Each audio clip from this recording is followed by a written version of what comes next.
अस्सलाम वालेकुम दोस्तों, मैं हूं सईद उमर फ़ारूक अपने चैनल उमर स्पीक्स की एक और एपिसोड के साथ आपकी खिदमत में हाजिर हूं। दोस्तों, आज की एपिसोड भी हज और उम्रा से रिलेटेड स्पेशल एपिसोड है और आज की इस एपिसोड में मैं आपको हज 2023 के बारे में कुछ डिटेल्स प्रोवाइड करूंगा और जो उम्रा से रिलेटेड जो latest new policy Saudi government ने अनाउंस की है, कुछ नई हिदायत हैं वो जारी की हैं, उनको जानना तमाम मुसलमानों के लिए बहुत ज़रूरी है। तो वीडियो को ज़रा कम्प्लीटली देखिएगा और मेरी ये दुआ है कि अल्लाह ताला आपको ज़रूर हज और उम्रा की सादत नसीब फरमाए।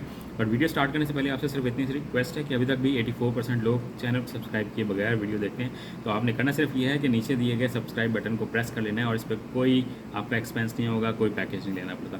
ये तो दोस्तों बात कर लेते हैं सबसे पहले उम्रा की जो लेटेस्ट इन्फॉर्मेशन, जो लेटेस्ट हिदायतनामा, जो लेटेस्ट पॉलिसी सऊदी गवर्नमेंट ने अनाउंस की है, उसके मुताबिक ये कहा गया है कि जो लोग वीज़ा ऑनलाइन लिख कर आते हैं, तो अगर वो सऊदी अरब पहुंचने में उनको थोड़ी सी ताख़ीर हो जाए, यानी कि आपको एतमरना ऐप से परमिशन लेनी पड़ती है, परमिट लेना पड़ता है, तो अगर आप लेट हो जाती है फ़्लाइट तो ऑटोमेटिकली जो आपका परमिट है वो कैंसिल हो जाएगा और फिर आपको नया परमिट जो है वो दोबारा लेना पड़ेगा। और जो लोग वैसे ही परमिट लेके आ रहे हैं विद इन सऊदी अरब या और किसी और कंट्री से वहाँ सऊदी अरब में मौजूद हैं और परमिट लेके आ रहे हैं, अगर वो थोड़ा सा लेट हो जाते हैं तो आप 4 घंटे पहले अपना परमिट कैंसिल करवा लें और परमिट कैंसिल करवाने के बाद जब से उस परमिट का टाइम ख़त्म हो जाएगा तो आप दोबारा परमिट ले सकते हैं। तो ये एक नई हिदायत थी। दैन इसके बाद बच्चों के हवाले से थोड़ी सी अपडेट उन्होंने दी है कि जितने भी लोग उम्रा करने आ रहे हैं तो वो मस्जिद हराम में एहतराम का जो माहौल है उसको कायम रखें और बच्चों को पूरा ट्रेन करके लेके आएँ कि आपने वहाँ जाकर शरारतें नहीं करनी है, शोर शराबा नहीं करना है। लोग वहाँ पे वो खेलने की जगह नहीं है तो वहाँ बहुत ही अदब के साथ बिहेव करना है, वहाँ पानी नहीं फेंकना है, वहाँ पर गंद नहीं करना है, खाने पीने की चीज़ें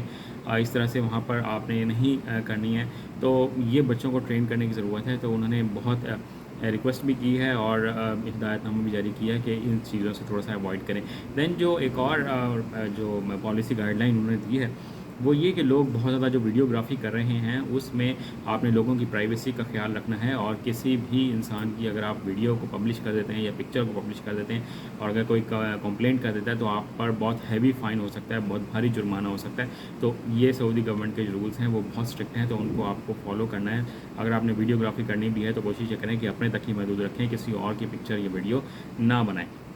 दैन जो नेक्स्ट मैं आपको अपडेट देने जा रहा हूँ वो है हज से रिलेटेड। और हज 2023 की तैयारियाँ जो हैं सऊदी अरब ने अभी से स्टार्ट कर दी हैं और जो सऊदी सिटीज़न्स हैं उनके लिए तो स्पेशली उन्होंने ऑनलाइन जो एप्लीकेशन है उसका काम स्टार्ट कर दिया है और 2 किस्तों में लोग 2 इंस्टॉलमेंट में लोग पेमेंट करेंगे हज 2023 की, और वो पेमेंट और ऑनलाइन बुकिंग स्टार्ट हो गई है और ये कंप्लीट प्रोसीजर रमज़ान में जाके हो जाएगा और तब तक आपको फुल पेमेंट करना पड़ेगी और उसके बाद लोग यानी कि कुरानदाजी के थ्रू हज अदा कर सकेंगे। और जो बाकी मुकीम हैं बाकी मुल्कों में उनके लिए भी बहुत ज़्यादा इम्प्रूव्ड फैसिलिटीज़ इंशाल्लाह नेक्स्ट ईयर 2023 में दी जाएंगी और इसमें ज़्यादा मुसलमान हज भी अदा कर सकेंगे। और जो एज रिस्ट्रिक्शन है वो भी ख़त्म कर दी गई है। बहुत से लोगों का सवाल आ रहा है कि क्या 65 प्लस एज के लोग जो हैं वो हज कर सकेंगे, तो इंशाल्लाह अभी तक की अपडेट के मुताबिक वो ज़रूर हज कर सकेंगे।